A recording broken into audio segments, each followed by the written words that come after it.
Dhaka pain paralysis physiotherapy হাসপাতাল থেকে আমি ডাক্তার বিধান চন্দ্র ব্যাপারী বলছি, বাত ব্যথা প্যারালাইসিস রিহ্যাবিলিটেশন বিশেষজ্ঞ। আজকে যে বিষয়ে কথা বলবো সেটা হচ্ছে একজন প্যারালাইসিস রোগীর সুস্থ হওয়ার গল্প। আমার পাশে যে ভদ্রলোক বসে আছেন, আমার ভাইয়ের মতো বোরহানউদ্দিন, ওনার নাটোর থেকে এসেছেন। উনি ইনসেপ্টা ফার্মাসিউটিক্যালের এমপি হিসেবে কাজ করছেন।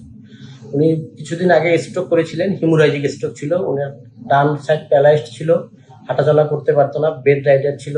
এই অবস্থা আমরা পাই ওনাকে মাত্র 1 মাসের পুনর্বাসন চিকিৎসায় উনি এখন পুরোপুরি সুস্থ। আমরা এখন ওনার মুখ থেকেই ওনার সফলতার গল্প শুনতে চাচ্ছি, সুস্থ হওয়ার গল্পটা শুনতে চাচ্ছি। আমি মোহাম্মদ বোরহানউদ্দিন, আমার বাড়ি নাটোর। আমি স্ট্রোক করি, আমার ডান সাইড প্যারালাইজ হয়ে যায়। প্যারালাইজ পরে আমি ঢাকা বিভিন্ন জায়গায় ট্রিটমেন্ট করেছি।